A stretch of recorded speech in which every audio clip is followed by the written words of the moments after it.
요한복음 19장 신약성경 182쪽입니다. 신약성경 182쪽 요한복음 19장 25절부터 27절의 말씀 한 절씩 교독하고 마지막 절 합독하도록 하겠습니다. 제가 먼저 읽습니다. 예수의 십자가 곁에는 그 어머니와 이모와 글로바의 아내 마리아와 막달라 마리아가 섰는지라. 예수께서 자기의 어머니와 사랑하시는 제자가 곁에 서 있는 것을 보시고 자기 어머니께 말씀하시되 여자여 보소서 아들이니이다 하시고 함께 읽습니다. 또 그 제자에게 이르시되 보라 내 어머니라 하신대 그때부터 그 제자가 자기 집에 모시니라. 아멘. 예, 성도님들 반갑고요. 저는 잘 쉬다 왔습니다. 성도님들이 아시듯이 침샘 종양으로 2월 달에 수술을 했고요. 3개월 정도는 안면마비로 좀 힘들었는데 나머지 3개월은 좀 잘 쉬었습니다. 특히 이제 7월 달은 아주 그 안식월의 묘미를 느꼈고요. 더 쉬고 싶은 욕구까지 들었는데 더 쉬면 잘릴 것 같아서 돌아오게 되었습니다. 제가 이번에 알게 된 것이 우리 몸에 침샘이 6개가 있다고 하더군요. 눈 밑에 광대에 2개가 있고요. 귀 밑에 2개가 있고 턱 밑에 2개가 있는데 그 중에 이제 왼쪽 침샘을 제거를 하였습니다. 침샘이 하나 제거되면 침이 덜 나오지 않겠나 이런 염려들을 하시는데 제가 이번에 또 알게 된 게 사람 몸이 참 놀라운 게요. 하나가 없으면 나머지 5개에서 예전만큼의 양을 분사해 준다고 하더라고요. 그래서 처음에는 조절이 잘 안 돼서 더 많은 양의 침이 나오기도 합니다. 그래서 성도님들 저의 타액이 막 튀어도 너무 놀라지 마시기 바랍니다. 또 요번에 알게 된 게요, 우리 혹부리 영감 전래동화 있잖아요. 그 혹부리 영감의 혹이 침샘 종양이었어요. 이번에 알게 됐습니다. 그래서 가만히 놔뒀으면 이렇게 혹부리 영감처럼 될 뻔했었습니다. 저는 코로나의 여파로 안식월이지만 안신월이 되었습니다. 자녀들을 양육하며 전업주부로 살았습니다. 애들이 학교를 안 가다 보니까 제가 다 했습니다. 청소하고 빨래하고 밥하고 설거지하고 다 했죠. 아주 능숙해졌습니다. 처음 한 3개월은 애들이 엄마보다 더 맛있다고 잘 먹어주더군요. 그런데 이제 7월 달쯤 돼서는 안 먹어요. 해놔도 안 먹어요. 스파게티에다가 볶음밥하고 그 다음날 스파게티하고 그 다음날 볶음밥하고 처음에는 다양한 메뉴를 만들어 봤는데 나중에는 안 되더라고요. 우리 어머니들 다 공감하시라고 생각이 듭니다. 우리 아이들이 저에게 제발 아빠 감자국은 그만 끓여주세요 라고 이야기를 하였습니다. 이제 끝났습니다. 해방입니다. 이날을 간절히 기다렸습니다. 이 자리를 빌어서 저를 대신하여 설교해 주신 우리 서영선 목사님, 또 권영상 목사님, 또 김대혁 교수님 너무너무 감사드리고요. 제가 없는 시간에 교회를 밤낮으로 잘 섬겨주시는 이 교육자들, 또 우리 장로님들, 그리고 저를 위해 기도해 주시고 관심과 사랑을 무한히 베풀어 주시는 우리 성도님들에게 다시 한번 감사의 말씀을 드립니다. 우리 성도님들, 담임 목사가 이제 복귀하면 무슨 설교를 할지 굉장히 궁금하셨으리라고 생각이 들고요. 뭔가 저를 통해 듣고 싶은 그런 이야기도 있었으리라고 생각이 듭니다. 저 역시 처음 복귀하면 무슨 설교를 할까 고민을 많이 하다가 오늘 본문을 선정하게 되었습니다. 우리 성도님들, 그 위기 때 친구가 진짜 친구다 그런 이야기 많이 들어보셨을 거예요. 잘 나갈 때는 많은 사람들이 우리 곁에 있지만 어려울 때, 망했을 때, 위기의 순간에는 많은 사람들이 손해를 감수하고 옆에 있지 않습니다. 그래서 위기가 되면 진짜 친구와 가짜 친구가 드러나게 되어진다는 이야기를 많이 들었으리라고 생각이 듭니다. 그들은 그 이익과 손해의 관계로 곁에 있었지 손해를 감수하고 곁에 있으려 하지 않습니다. 누가 진짜 친구인가? 손해를 감수하고라도 옆에 곁에 있어주는 사람이 진짜 친구이겠죠. 오늘 본문은 예수님이 십자가에 달리는 상황에 그 곁에 있었던 사람들의 이야기를 보여주고 있습니다. 예수님에게는 12명의 제자가 있었고 또 예수님 한번 행차하시며 수만 명의 사람들이 예수님을 쫓았죠. 또 예수님이 예루살렘으로 올라오는 그 마지막 주에는 많은 무리들이 예루살렘 입구에 모여서 종려나무 가지를 흔들며 호산나 호산나 외치며 예수님을 이스라엘의 왕으로 모시기 위하여서 흥분한 상태였습니다. 그런데 로마 군병들에 의하여 질질 끌려 십자가에 못 박힌 상황에서 그 예수님의 제자들은 한우도 눈에 보이지 않고 또 예수님에게 기적을 기대하였던 수많은 무리들은 폭도처럼 변하여서 예수님을 십자가에 못 박으라고 소리를 지르고 있었죠. 예수님을 왕으로 모셔야 된다고 했던 사람들은 예수님을 죄인이라고 이야기하며 그에게 침을 뱉고 모독하는 일이 발생하게 되어졌습니다. 그런데 오늘 본문에는 그 많은 사람들이 다 예수님에게 등을 졌지만 몇몇의 사람들이 예수님의 십자가 밑에 모여서 눈물을 흘리며 예수님의 마지막 죽음을 함께 하고 있는 사람들이 보입니다. 예수님의 어머니 마리아와 그의 이모, 그리고 막달라 마리아, 그리고 또 다른 마리아가 있죠. 그리고 예수님이 사랑하시는 제자라고 표현되는 한 제자가 이 자리에 함께 있었습니다. 예수님이 사랑하시는 이 제자는 누구냐면 이 요한복음을 기록한 요한입니다. 소리를 좀 낮춰주시면 감사하겠습니다. 여기서 이제 그 요한이 자기의 이름을 드러내지 않고 사랑하시는 제자라고 표현한 것은 겸손의 표현이라고 이해하시면 되겠습니다. 모두가 다 예수님을 등졌을 때에 예수님 발 아래 있었던 마지막 사람들, 누가 진짜인지 가짜인지 이 십자가의 위기 앞에서 드러나게 되어진 것이죠. 누가 예수님의 진짜 제자인가? 예수님의 제자들은 3년 동안 예수님을 쫓아다니며 예수님을 통하여 하나님 나라 복음을 듣게 되었습니다. 그런데 예수님이 죽는 그 자리에 그들은 함께 있지 못했죠. 오히려 예수님의 제자라고 불려지기에는 좀 그랬던 이 여인들이 오히려 그 밑에서 기다리고 있었습니다. 우리는 그 제자가 훈련이나 어떤 성경 공부 등으로 만들어질 거라는 그런 생각들을 할 때가 있어요. 그래서 한국 교회에 광풍처럼 일어났던 것이 이제 제자 훈련이고, 지금도 그런 제자 훈련에 이제 힘을 쏟는 교회들이 많이 있습니다. 제자 훈련 필요합니다.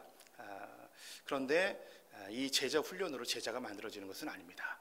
혹 그들이 머리만 큰 교만한 성도가 될 위험성이 오히려 더 높은 것 같습니다. 예수님의 십자가 밑에 모였던 진짜 제자는 누구인가?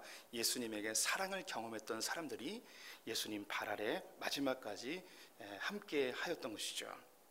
우리 성도님들에게 진짜 제자가 누군가 성경 지식을 너무 빠삭하게 알고 교회에서 진행되는 모든 훈련들을 다 동참하고 교회 봉사 열심히 하고 이런 사람들을 예수님의 제자다라고 말하는 것은 좀 쉽지 않습니다. 오히려 위기의 순간에 자기에게 손해가 되어지는 상황 속에서도 예수님 편에 설 수 있는 그 사람이 진짜 제자라고 말할 수 있겠죠. 진짜 제자는 예수님의 사랑을 경험한 사람들이 진짜 제자입니다. 사랑은 관계입니다. 예수님이 나를 위해 십자가에 달려 죽으심과 내가 철저하게 죄인임에도 불구하고 나를 용서하신 그 한없는 하나님의 그 아름다운 사랑을 예수 그리스도를 통하여 경험했을 때 이 사람에겐 목에 칼이 들어와도 그 사랑을 배반할 수 없는 능력이 발휘되어지게 되죠. 예수님은 제자들이 배반할 거 알고 있었습니다. 상처받기를 각오하고 이 땅에 오셨죠. 가룟 유다를 선택할 때부터 처음부터 그가 배반할 것을 알고 있었습니다. 그런데 그에게 3년 동안 끊임없이 바뀔 것을 소망하시며 기다려 주었죠. 잡히기 바로 직전에는 베드로가 예수님을 부인하고 제자들도 다 떠날 것을 알고 있으셨습니다. 그럼에도 불구하고 그들을 끊임없이 품어 주었습니다. 아니나 다를까 다 굴기 전 3번 부인하고 제자들은 다 도망가고 베드로는 저주하였습니다. 그런 제자들에게 예수님은 갈릴리 바닷가에서 다시 만나 주시죠. 베드로에게 동일하게 다 굴기 전 3번 부인한 것처럼 3번 다시 묻습니다. 네가 다른 사람들보다 나를 더 사랑하느냐? 예수님이 베드로에게 그리고 제자들에게 기대하신 것은 사랑의 관계였습니다.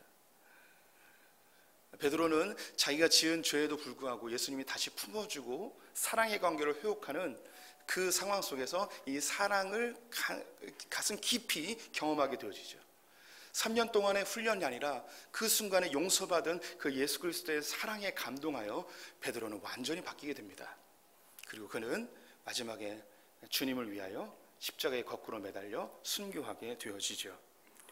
우리 성도님들 예수 그리스도의 아름다운 사랑을 경험하셨으면 좋겠습니다. 우리 성도님들이 신앙생활을 하시면서 궁극적으로 바라봐야 될 우리의 목표는 예수 그리스도의 아름다운 사랑이에요. 그 어떤 연인보다, 그 어떤 부모보다, 그 어떤 끈끈한 우정의 친구보다 더 강력하고 아름다운 나를 위하여 목숨까지도 내어주시는 그 사랑, 부모님도 할 수 없었던 그 사랑, 우리가 여전히 죄인 되었을 때에 하나님을 부인하고 거부하고 조롱했던 나를 위하여 십자가에 달리신 그 예수 그리스도의 아름다운 사랑을 경험하면 어떠한 손해가 우리에게 다가와도 어떤 위기 속에서도 예수님을 부인하지 않게 되어집니다. 사랑은 계산하지 않습니다. 우리 성도님들이 예수 그리스도에 대하여서 여전히 계산하고 있다면 아직 그분의 아름다운 사랑을 경험하지 못한 거예요. 아직 덜 경험한 거예요. 정말 그 아름다운 그 예수 그리스도의 사랑을 경험하면 계산하지 않아요. 성도님들이 그 불타오르는 그 연애가 시작됐을 때 그 사랑하는 대상자를 위해서 계산하지 않고 달려가잖아요. 한밤중에도 달려가잖아요. 손이 저리도록 6시간, 12시간씩 전화하잖아요. 그걸 계산하면 하겠습니까? 죄송합니다. 한 번도 경험이 없으신 분들에게 이런 예를 든다는 것은 옳지 않은 거죠. 부모님들 자녀를 향해서 계산하고 사랑해 주십니까? 새벽 1~2시에 칭얼대는 자녀를 위하여 일어나서 자기 잠을 포기하고 아이를 돌보는 것 계산되어진 행동입니까? 아니죠. 자녀를 위해서 간쓸게라도 다 뽑아서 주고 싶은 그 부모의 심정이 계산하는 마음이겠습니까? 사랑은 계산하지 않아요. 예수님의 십자가 밑에 있었던 이 여인들과 제자 요한은 예수의 그 깊은 사랑에 감동되어져 그 아름다운 사랑에 감격하여 계산하지 않고 손해를 감수하고 그 예수님과 마지막까지 함께 하였습니다. 오늘 이 십자가 밑에 모여있는 한 무리를 향하여서 예수님이 가상칠언이라고 이야기하는 그 중에 한마디를 해주시죠. 여자여 아들이니이다. 보라 내 어머니라. 이 예수님이 마지막으로 하신 7가지의 말은 굉장한 그 영적 의미를 함축하고 있습니다. 그래서 2000년 기독교 역사 속에서 이 가상칠언을 가지고 많은 설교가 나왔던 것이죠. 예수님 마지막에 하셨던 이 한마디가 얼마나 큰 메시지를 담고 있겠습니까? 어머니를 바라보는 십자가에 달린 아들 예수, 마음이 어땠을까요? 어머니의 삶을 다 알고 있는 예수님입니다. 10대 중반에 처녀의 몸으로 아이를 배웠습니다. 사생합니다. 성령으로 잉태되었다고 하지만 그 누구도 그 상황을 인정해주지 않습니다. 돌에 맞아 죽어도 아무도 뭐라 할 수 없는 상황. 아버지 요셉이 이것을 막아주어 결혼이 정식으로 이루어지긴 하였지만 평생 그의 꼬리표처럼 달린 사생아를 낳은 더러운 여자의 꼬리표를 달고 살아왔습니다. 예수님 외에도 4명의 기록되어진 동생들이 있었는데 많은 자녀를 놓고 요셉은 이른 나이에 세상을 떠나게 됩니다. 홀로 된 몸으로, 여자의 몸으로 5명의 아이들을 키운다는 것은 상상만 해도 끔찍한 일입니다. 고대 사회에서 여자들이 할 수 있는 일은 매우 제한적이었습니다. 이 여자의 몸으로 이 아이들을 키워냅니다. 그 큰아들 예수가 이제 장성하여서 가정을 책임질 쯤 되었을 때에 갑자기 예수는 공생애를 산다고 집을 떠나 제자들을 양육하며 이곳저곳을 돌아다니게 되어집니다. 이 큰아들 예수가 자기를 좀 도와줄 거라고 기대했을 어머니는 갑자기 청천벽력 같은 소식을 또한 듣게 됩니다. 이 예수가 십자가에 달려 죽는다는 거죠. 이 소리를 듣고 골고다 언덕으로 급한 마음에 달려왔습니다. 옷이 다 벗겨져 이미 온몸이 채찍으로 갈기갈기 찢겨 피가 뚝뚝 떨어지고 온몸에 멍자국이 가득해 있는 아들을 보게 됩니다. 처음에 저 사람이 내 진짜 아들인가 가늠할 수도 없을 정도로 만신창이가 되어진 그 아들을 바라보며 아무 말도 할 수 없이 심장이 멎는 듯 신음하며 눈물을 뚝뚝 흘리고 있는 어머니를 보게 되죠. 그 눈물가에 모래먼지와 흙먼지들이 덕지덕지 붙어 얼굴은 흉측해져 버린, 머리는 산발이 되어진 그 어머니를 보며 아들 예수가 이야기합니다. 여자여 아들입니다. 이 말에는 어머니 많이 힘드셨죠? 제가 제대로 된 효도 한번 못 해드리고 이렇게 떠나게 됩니다. 하지만 어머니 옆에 제가 사랑하는 제자 요한이 있습니다. 이 요한이 어머니를 돌봐줄 거예요. 그리고 그 예수의 눈은 요한에게로 향하게 됩니다. 보라, 내 어머니라. 이 말에는 여러 가지 복합적 의미가 담겨 있겠죠. 요한아, 다른 제자들은 다 떠나갔는데 내 사랑하는 요한은 여기 있구나. 참 고맙다. 내가 떠나면서 마지막 한 가지 짐이 있는데 이것은 나의 어머니다. 평생 고생만 하신 이 어머니, 내가 죽으면 큰 슬픔 속에서 더 힘들어할 텐데 네가 나 대신 아들 역할을 제대로 해줬으면 좋겠다. 보라, 내 어머니라. 이 이야기를 들었던 요한은 그 이후로부터 마리아를 자기 집에 모시고 돌봐주게 되어집니다. 지금 이 요한복음을 쓰고 있을 때는 요한의 나이가 한참 지난 90에 가까운 나이에 이 요한복음을 쓰게 되죠. 그 이후로 수십 년 동안 이 마리아를 돌봐주고 있었던 거예요. 옛날 자료에 의하면 이 마리아는 에베소에서 생을 마감하게 됩니다. 왜 에베소냐? 이 사도 요한이 에베소의 목사로 활동하고 있었기 때문입니다. 마지막까지 함께 있었던 거죠. 지금도 에베소에는 마리아 기념교회가 있습니다. 이 본문을 보면서 부모님께 효도해야 되겠구나, 나의 어머니, 육신의 어머니를 잘 돌봐드려야겠구나라는 그런 인간적인, 그런 도덕적인 교훈으로 받으셔도 괜찮습니다. 우리 어머니, 우리 성도님들의 부모님을 잘 공경하는 것, 성경이 우리에게 가르치는 것이고, 또 인간 예수가 마지막에 부탁하였던 것도 그것이니 성도님들이 부모님을 잘 공경하는 것, 마땅히 실천해야 될 부분 맞습니다. 그런데 예수님께서 십자가에 달려 돌아가시며 하셨던 그 이야기 중에 하나인 보라, 네 어머니다, 이 말이 단순히 효도하라 그런 메시지는 아니겠죠. 그래서 초대교회를 지나며 로마 카톨릭은 이 본문을 어떻게 해석했는가? 사랑하는 제자, 이 사랑하는 제자는 단순히 요한 한 사람을 향한 메시지가 아니고 예수 그리스도의 사랑에 감격한 모든 그리스도인이라고 해석하게 됩니다. 예, 맞습니다. 이 사랑하는 제자, 특별히 요한은 자기의 이름을 쓰지 않고 사랑하는 제자라는 그 명칭을 사용하며 예수 그리스도의 사랑을 경험한 모든 그리스도인이라는 것을 확대 해석할 수 있는 여지를 남겨두었던 것이죠. 그럼 마리아는 무엇인가? 로마 카톨릭은 이 사랑하시는 제자를 예수 그리스도의 사랑을 경험한 모든 그리스도인이라고 확대 해석한 것은 너무나 잘했는데 이 마리아에 대해서 인간 마리아로 한정을 시키게 됩니다. 그래서 이 마리아를 신적 존재로 격상시키죠. 그래서 모든 그리스도인들, 예수의 사랑을 경험한 모든 그리스도인들은 이 동정녀 마리아를 신처럼 섬겨야 된다고 가르치게 됩니다. 우리 성도님들이 우리가 이제 개신교 속에 있으니까 이것이 동의가 되어지지 않죠. 네, 맞습니다. 오늘 본문도 그렇게 이야기하지 않습니다. 만약에 그 특정한 여인 마리아라고 이야기한다면 어머니라고 이야기하거나 마리아라고 이야기를 했어야 됩니다. 그런데 이 본문에서 이야기하는 이 어머니가 진짜 무엇인지 우리가 좀 찾아볼 필요가 있습니다. 오늘 본문 26절 말씀 같이 한번 읽어보도록 하겠습니다. 예수께서 자기의 어머니와 사랑하시는 제자가 곁에 서 있는 것을 보시고 자기 어머니께 말씀하시되 여자여 보소서 아들이니이다 하시고. 네, 예수님이 어머니에 대해서 독특한 표현을 사용하십니다. 여기에 예수님이 우리에게 진짜 이야기하고 싶은 메시지가 담겨져 있습니다. 그 표현은 바로 여자여입니다. 어머니를 향해서 여자여라고 한 거예요. 우리가 이제 글자로 보는데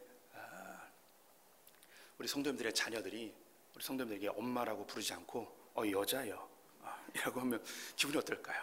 얘가 연극하나? 아니에요. 그런데 예수님이 십자가에 달려서 온몸 피가 뚝뚝 떨어지며 눈도 제대로 뜨지 못하는 그런 상태에서 어머니를 향하여 여자여라고 불렀을 때 이 한축되어진 의미는 엄청난 강력한 메시지가 담겨 있겠죠. 도대체 어머니를 향해서 왜 여자여라고 했을까요? 그래서 어떤 해석가들은 이 여자여라는 이 단어가 고대 사회에서 귀부인을 호칭할 때 쓰는 단어라 하여 어머니에 대해서 극존칭을 쓴 거다라고 이야기하기도 합니다. 네, 이 단어는 귀부인에게 이야기하는 단어 맞습니다. 예전 중세시대 때 부인 이야기했던, 그리고 우리가 예전에 조선시대 때 부인하고 이야기한 것처럼 그렇게 극존칭으로 사용되는 거 맞습니다. 하지만 여기서 어머니를 향한 그런 단순한 극존칭이 아니에요. 성경에는 이 여자를 굉장히 중요한 성경의 핵심 키워드로 사용하고 있습니다. 성경에 나오는 이 여자를 찾아가 보도록 하죠. 그러면 이 여자가 의미하는 것이 무엇인지 발견하게 되어질 것입니다. 창세기 3장 15절 말씀을 같이 읽어보도록 하겠습니다. 내가 너로 여자와 원수가 되게 하고 내 후손도 여자의 후손과 원수가 되게 하리니 여자의 후손은 내 머리를 상하게 할 것이요 너는 그의 발꿈치를 상하게 할 것이니라 하시고, 최초의 아담은 하나님께로부터 여자를 선물로 받게 되어집니다. 이 여자의 이름은 하와입니다. 그런데 성경은 하와라는 말을 쓰지 않고 여자라는 단어로 창세기 3장을 이어가고 있습니다. 이 여자는 사단에게 미혹되어져서 하나님이 먹지 말라 했던 선악과를 따먹음으로 범죄하게 되었고 죄가 인류 가운데 들어오는 통로가 되어졌습니다. 이것은 단순히 선악과를 따먹은 죄가 아니고 하나님의 통치에서 사단의 통치로 넘어가는, 로마서에서 이야기하는 죄의 종노릇하게 되어지는 상황으로 놓이게 되어지죠. 하나님은 자기의 백성들을 사단에게 빼앗겨버린 거예요. 그런데 하나님께서는 이 빼앗겨버린 자기의 백성들을 되찾는 방편으로 구원자를 예비해 두셨는데, 그 구원자의 예비되어진 이름이 뭐냐면 여자의 후손입니다. 하와의 후손이 아니라 여자의 후손이라고 성경은 기록하고 있죠. 그래서 이 여자는 중요한 키워드로 성경을 이어가고 있습니다.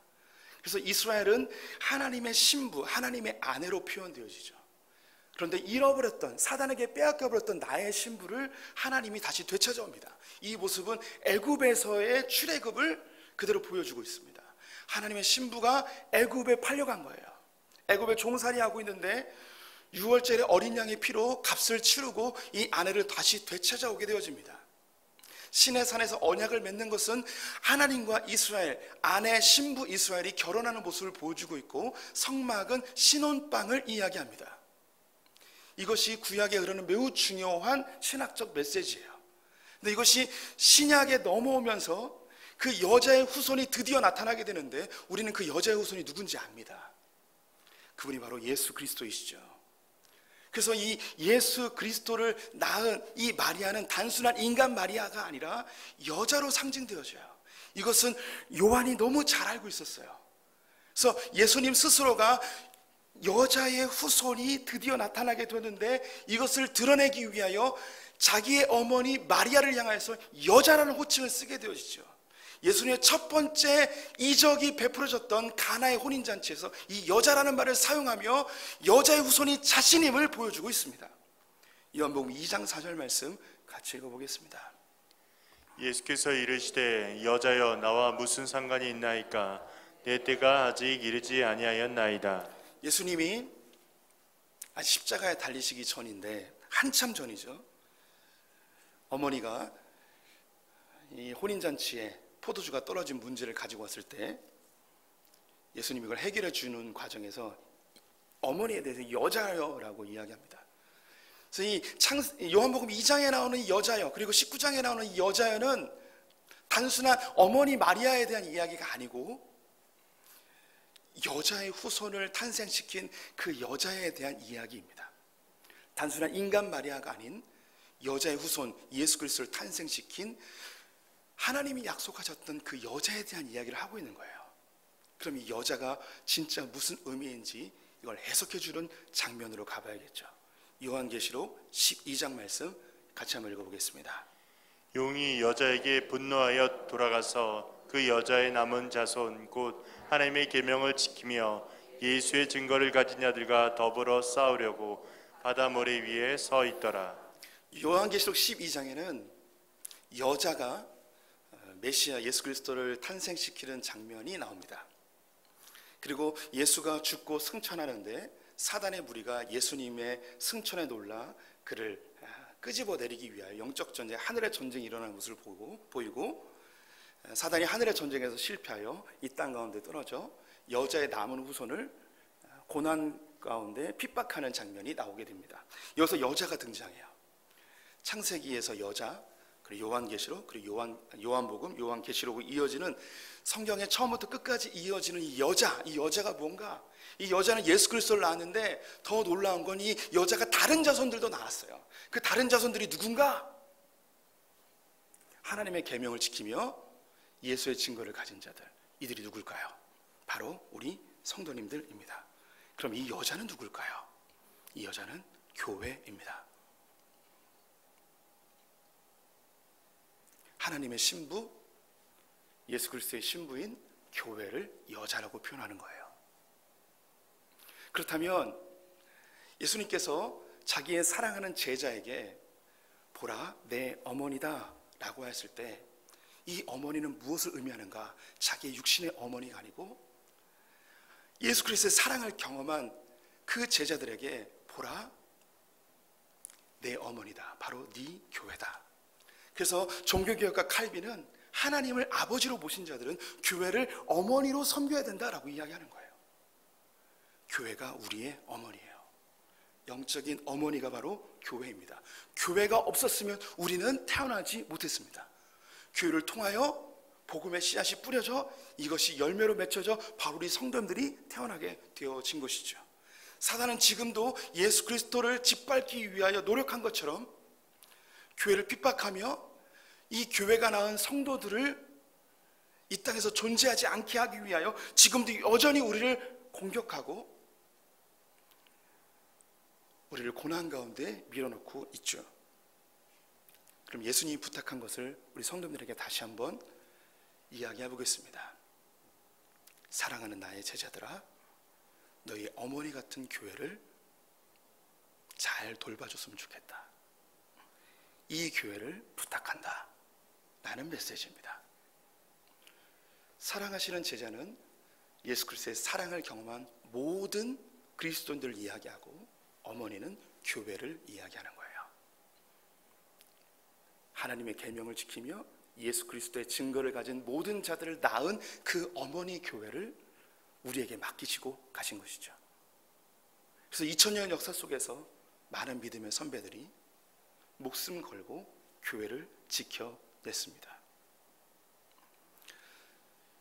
복귀하면서 지난 6개월 동안 제 마음을 가장 아프게 한 것은 교회입니다. 특별히 한국 교회입니다. 이것은 우리 성도님들에게도 동일한 고통이었을 것입니다. 한동안 우리는 강제적으로 예배를 드리지 못하는 상황에도 놓였습니다. 또 다른 발생지에 대해서는 유연한 자세를 가졌지만 교회에 대해서는 소그룹을 금지시키고 QR코드라는 장치를 마련하지 않으면 교회를 형사 고발하는 그런 이야기도 언급되었습니다. 또 어떤 지자체 단체장들은 소그룹 모임을 하는 교회를 보면 신고하면 포상금까지 주겠노라고 그렇게 공문을 내려보내기도 하였습니다. 억울한 부분도 있지만 어쩌면 한국에 놓여있는 교회의 현실인 것 같기도 합니다. 어쩌면 한국 교회는 이 땅에서 필요 없는 존재가 된 듯합니다. 네, 분명히 억울한 부분도 있지만 교회가 잘못한 부분도 있는 것 같습니다. 그들에게 교회는 있으나 마나한 존재가 아니라 반드시 없어져야 될 존재인 것 같습니다. 그런데 정말 그럴까요? 정말 교회가 없으면 이 나라가 행복해질까요? 우리 성도님들이 교회가 없는 나라를 생각해 보세요. 우리가 교회를 다니기 때문에 좀 긍정적인 눈빛으로 보는 게 아닌가라는 생각이 들겠지만 전 세계 지도를 놓고 교회가 인정되는 곳과 교회가 핍박되는 곳을 보게 되어지면 완전한 차이가 있습니다. 교회는 인류의 희망이고 복의 통로입니다. 우리는 우리의 길을 걸으면 됩니다. 마땅히 해야 될 우리에게 주어진 그 사명을 감당하면 됩니다. 한 번도 이 인류 역사 가운데 교회가 환영받고 칭찬받은 적은 없습니다. 이것이 정상입니다. 우리는 이 땅에 사는 자들이 아니고 본향을 향하여 달려가는 나그네들입니다. 나그네들은 언제나 핍박받게 되어 있습니다. 객들은 언제나 마이너리티로 살아가야 됩니다. 우리 성도님 외국에 가본 경험이 있으십니까? 이민자 사회를 본 적이 있으십니까? 아니 가깝게 우리 주변에 와 있는 외국인 근로자들이 그 사회의 메이저로 살아갑니까? 절대 그렇지 않습니다. 그들은 눈치 보며 삽니다. 법을 잘 지킵니다. 조금이라도 범법을 하면 그들이 어떻게 될지 모르기 때문에 늘 불안해합니다. 우리는 오히려 이 땅에 사는 자들보다 더 법을 잘 지키고 더 긴장하며 살아야 되는 것이 우리의 몫인 것 같습니다. 왜냐하면 우리의 본향은 저 하늘에 있기 때문이죠. 우리 성도님들, 예수님께서 마지막에 부탁하신 이 교회를 지키는 일 잘 감당해 주셨으면 좋겠습니다. 우리 성도님들의 교회는 첫 번째, 우주적 교회도 있지만 이 조국 교회입니다. 대한민국의 교회를 위해서 기도해 주십시오. 한국 교회는 현재 매우 어려운 상황에 놓여 있습니다.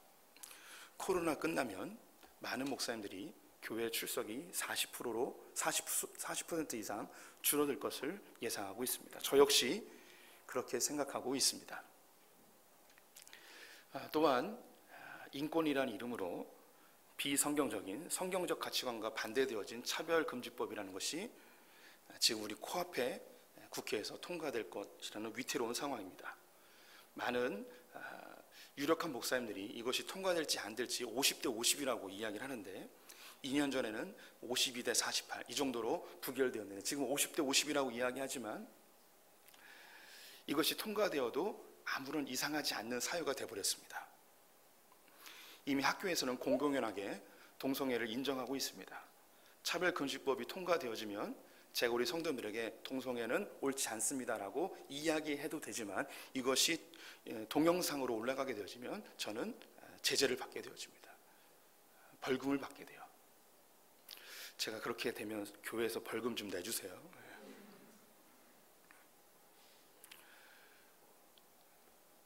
동성애를 찬성하고 동성애를 옹호할 수 있는 권리는 있는데 반대할 수 있는 권리는 없어집니다. 참 이상하죠. 짜장면을 좋아할 수 있는 권리는 있는데 싫어할 수 있는 권리는 없는 거예요. 네. 이상한 법이에요.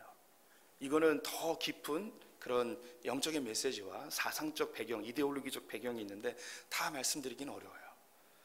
우리 기독교인으로서 단순히 이것이 동성애를 미워한다는 의미가 아니에요. 우리는 동성애자들 용서하고 품어주고 그들을 위해서 기도해 줘야 됩니다. 하지만 이 동성애가 합법이라는 것이 법적으로 효력을 발생하게 하는 것은 또 다른 문제예요.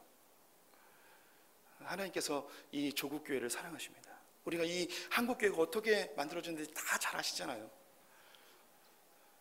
조선 말기의 풍전등화와 같이 열강들에 의해 휩싸여 나라가 언제 망해도 이상하지 않았던 그 시대, 유교에 쩌들어 있는 탐관오리들의 그 부정부패로 모든 국민들은 술과 도박과 첩질로 겹겹이 타락돼 있던 이 땅에 목숨 걸고 이 복음을 심기 위해 저 이국 멀리에서 찾아온 선교사님들의 그 복음의 씨앗으로 우리는 빛을 발견하게 되었습니다.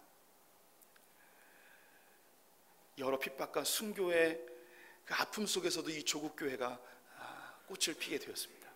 하지만 곧 일제 치하에 의해서 조직적으로 한국교회는 핍박을 당하게 되었고 신자참배의 참혹한 현실 속에 목회자들은 배교의 일까지 벌어지게 되었습니다. 그럼에도 불구하고 이 한국교회는 살아냈습니다. 하지만 곧 공산주의에 의해서 교회는 불태워지고 목사님과 장로님들은 총살당하는 엄청난 일들이 벌어지게 되었죠. 그럼에도 불구하고 이 땅 가운데 교회가 전 세계적으로 유례를 찾아볼 수 없는 부흥의 역사를 일으켜냈습니다. 좀 더 잘했으면 좋았겠지만 부족한 부분이 있습니다. 하지만 여전히 교회는 한국 땅의 희망이고 빛입니다. 이 교회를 위해 기도해 주셔야 됩니다. 왜? 주님이 부탁했잖아요. 보라, 네 어머니다. 네가 교회가 없으면 복음이 흘러갈 수 없고 하나님의 백성들이 태어날 수가 없는 거예요. 교회가 있어야 돼요. 아무리 못된 교회라도 교회가 있어야 돼요. 죽어가고 형편없고 아주 초라한 교회일지라도 그곳에 교회가 있어야 돼요. 우리에게 교회는 지역교회가 있습니다. 우리에게는 당장 소풍교회이죠. 코로나 사태 6개월 동안에서도 현장 예배를 지켜주신 성도님들 감사하고 온라인으로 끊임없이 하나님께 예배드리기 위해 몸부림치는 성도님들 너무너무 감사합니다. 하지만 성경은 모이기에 힘쓰라고 이야기했습니다. 왜 이런 이야기를 성경에 써놨을까요? 우리는 다른 종교랑 달라요. 타 종교는요 1년에 한 번 가거나 평생에 몇 번 안 가도 그 종교의 관계성에 아무 문제가 없어요. 하지만 우리 기독교는요 규칙적인 신앙생활을 하지 않으면, 함께 모이지 않으면 신앙이 뚝뚝 떨어져요. 왜 그럴까요? 타 종교는 기복적인 종교예요. 내가 필요할 때만 찾으면 돼요. 하지만 우리 기독교는요 관계의 종교예요. 관계는요 안 보면 멀어져요. 안 보면 잊혀져요. 그래서 지금 온라인으로 예배드리는 성도들이 있다면 보십시오. 현장 예배 드리지 않게 되어졌을 때 우리의 믿음이 혁혁하게 줄어든다는 것을 이미 다 느끼고 있고, 이러면 안 되는데 라고 갈급한 심정으로 위기의 상황으로 현장 예배에 나오신 분들이 있어요. 내가 코로나를 걸리든 말든 관계없이 이렇게 했다가 내 신앙도 못 지키겠다라고 간절한 마음으로 이 자리에 오신 분들이 있단 말이죠. 할렐루야.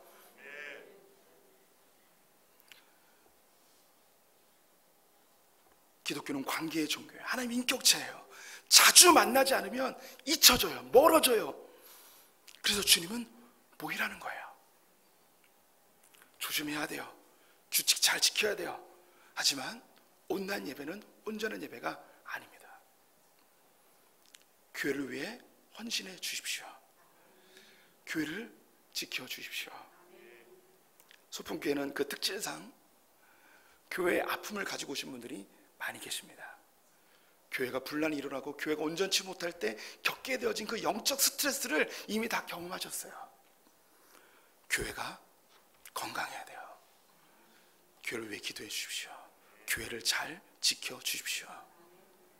또 하나의 교회가 있다면 그것은 바로 가정교회입니다. 우리 성도님들의 가정이 바로 교회입니다.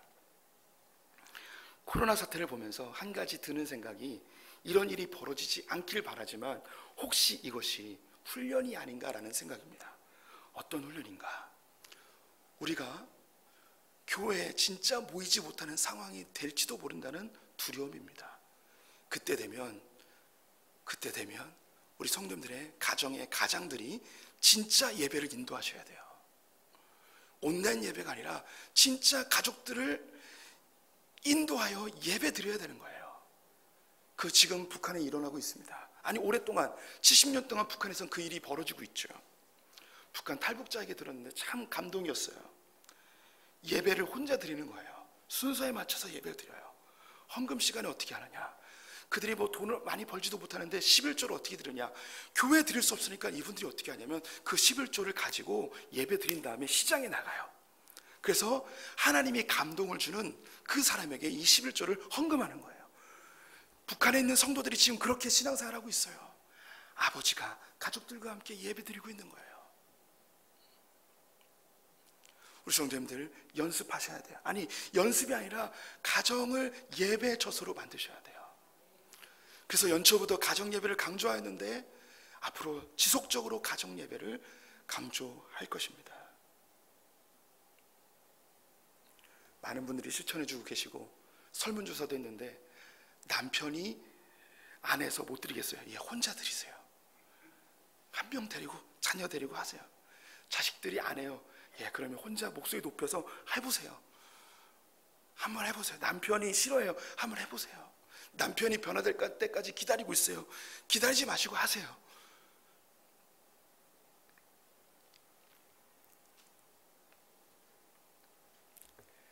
하나님께서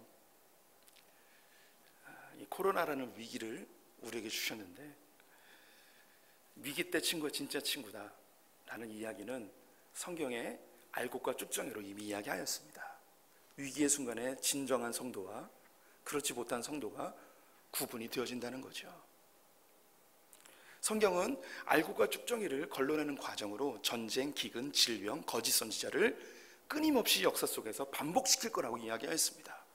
이 코로나는 이때만 일어나는 어떤 특별한 종말의 징조가 아니고 역사 속에서 늘 있었던 하나님이 알곡과 쭉정이를 갈라내는 그런 과정인 거예요. 이때에 우리가 진짜 하나님의 교회로서, 하나님의 제자로서 바로 설 수 있는 기회가 되었으면 좋겠습니다. 우리 성도님들에게 제가 누차 말씀드렸는데, 저의 목회의 목적은 뭐냐? 교회를 뭐 크게 만들거나 뭐 이런 게 저의 목적이 아니고, 우리 성도님들 한 분 한 분이 무인도에 떨어져도 하나님과 교제하고 예배드릴 수 있는 사람을 만드는 게 저의 목표예요. 얼마나 잘 진행됐는지 저도 가늠할 수 없지만 우리 성도들 한 분 한 분이 하나님과의 관계를 삶 속에서 잘 유지하셨으면 좋겠습니다. 아니 목사님 지금 먹고 살기도 어려운 때인데 그런 거 할 시간이 어디 있습니까? 아니에요. 정말 위기의 순간에는요 가장 본질적인 것으로 다시 돌아가야 되는 거예요. 히딩크 감독이 한국 축구가 위기에 빠졌을 때 무참하게 패했습니다. 사람들이 엄청 욕했고 축구협회에서는 경질을 논하고 있었는데 그 히딩크가 그런 위기의 순간에도 계속 반복적으로 했던 게 뭐냐면 이 국가대표 선수들에게 기초 체력 훈련과 패스 훈련을 엄청나게 시켰어요. 이것이 4강까지 이르는 신화의 배경이었습니다. 위기의 순간에는요 진짜 본질적인 것으로 다시 돌아가야 되는 거예요. 우리 성도님들 아무리 급해도 아무리 어려워도 아무리 먹고 살기 어려워도 지금 위기 순간에 있는 걸 다 알잖아요. 그러면 하나님과의 이 본질적인 관계가 우리의 삶의 많은 문제들을 해결할 것을 기대하시기 바랍니다. 주님이 우리에게 교회를 부탁하셨습니다. 조국교회를 위해서 기도해 주십시오. 그리고 소품교회를 위해서 기도해 주시고 우리 성도님들의 가정교회를 위해서 기도하시기 부탁을 드립니다. 우리 함께 찬양 드리겠습니다.